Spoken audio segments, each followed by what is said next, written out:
সাধারণ জিনিসকে অসাধারণ করে খেতে দারুণ লাগে। এটা খেতে যতটা টেস্টি আর দেখতেও ততটাই লোভনীয়, আর একদম সিম্পলভাবে কম তেল মশলা দিয়ে রান্না করা হয়।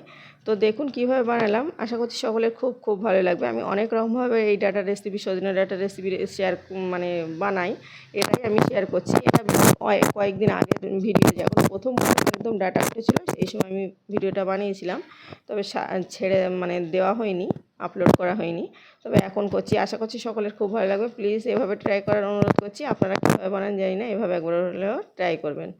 প্রথমে ডাটাগুলো আমি ছিলে নিয়েছি ভালোভাবে, আর ছিলে নেওয়ার পরে তারপরে ধুয়ে নিচ্ছি। যেহেতু এটা কচি একদম নেতানো ডাটা, ওই জন্য খুব বেশি সময় জলে রাখা যাবে না, জাস্ট একটু ধুয়ে তুলে নিতে হবে।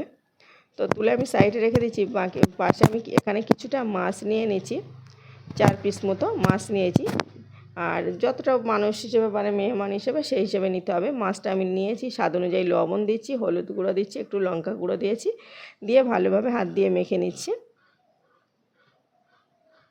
দেখুন ভালোভাবে হাত দিয়ে মেখে নিয়েছি। আর এদিকে সাইডে একটা কড়াই আছে, মানে ভাজার জন্য কড়া বসিয়ে দিয়েছি। সেই কড়াটা খুব ভালোভাবে গরম হয়ে গেছে।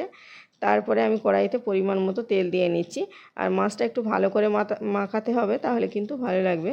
এখানে আমি কিছুটা পরিমাণ অল্প করে তেল দিয়েছি, খুব বেশি তেল দিইনি। তারপরে আমি প্রথমেই মাথাগুলো ভেজে নিচ্ছি, আর তারপরে দাকা বা লেজাগুলো ভেজে নেব। তো সবগুলো এভাবে একটু কালার করে ভেজে নিয়েছি। আপনার পছন্দ অনুযায়ী মানে কড়া করতে পারেন বা হালকা কালার করে ভেজে নিতে পারেন।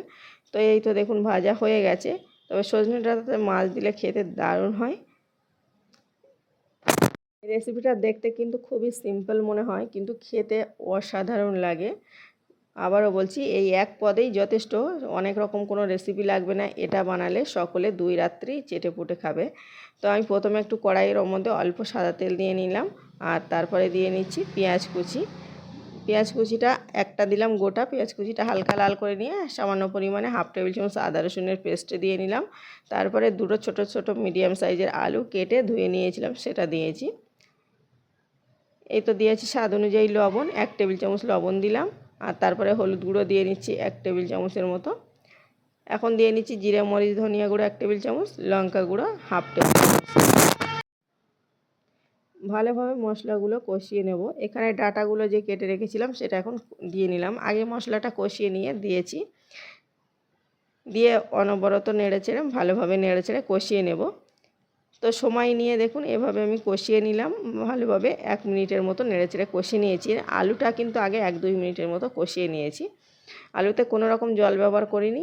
কষিয়ে নেওয়ার পরে এখন আমি ডাটাটাও ভালোভাবে কষিয়ে নেওয়া হয়ে গেছে। এখন আমি একটু 1/2 কাপের মতো গরম জল দিয়ে নেব। 1/2 কাপেরও কম মানে দেখলেই বুঝতে পারবেন।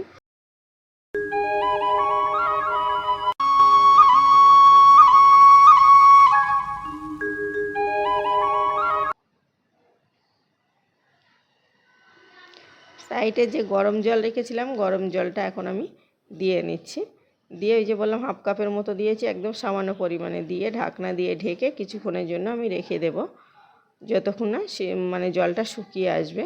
আর জলটা শুকিয়ে আসার পরে কিন্তু বা আগে কোনো বেশি নাড়াচাড়া করা যাবে না, যেহেতু নরম ডাটা আছে। আর এভাবেই রান্না করতে হবে। তো আমার শুকিয়ে গেছে, যে এক্সট্রা জলটা দিয়েছিলাম সেটা শুকিয়ে গেছে, হালকা আছে। তো এটা নাড়তে থাকবো আর শোকাতে থাকবো। তো শুকিয়ে গেছে যখন, 1-2 বার নেড়েছি, খুব বেশি নাড়লে ডাটাটা গলে যাবে। এখন গরম জল দিয়ে নিলাম আবারও 1 কাপের মতো, পুরোপুরি 1 কাপ দিয়েছি গরম জল দিয়ে। এখন কিন্তু লবণটাও চেক করে নিতে হবে। আর চেক করে নিয়ে তারপরে আমি মাছগুলো ভেজে রেখেছিলাম সেইগুলো দিয়ে নিচ্ছি। এইগুলো দিয়ে একটু হালকাতে এভাবে চেপে চেপে দিয়ে আমি ঢাকনা দিয়ে ঢেকে আবারও 2 মিনিটের মতো জাল করে নেব। 2 মিনিট পরে পছন্দ অনুযায়ী ঝোলটা রেখে দিতে হবে, রেখে নামিয়ে নিতে হবে। তো এটা গরম গরম ভাতের সঙ্গে এত বেশি টেস্টি হয়, কীভাবে বলবো। প্লিজ একবার হলে ট্রাই করবেন। আপনাদের কেমন লেগেছে বলতে ভুলবেন না। আর আপনারা কে কীভাবে বানান অবশ্যই জানাবেন। আমি অনেক রকমভাবে বানিয়েছি, আবারও পরে শেয়ার করব কোনো না কোনো ভিডিওতে। প্লিজ আজকের রেসিপিতে যদি কোনো নতুন বন্ধু থেকে থাকেন অবশ্যই পাশে থাকার অনুরোধ করছি। চ্যানেলটাকে সাবস্ক্রাইব করে পাশের অল অপশানটা ক্লিক করে, আর এভাবে ট্রাই করে আমাকে বলতে ভুলবেন না আজকে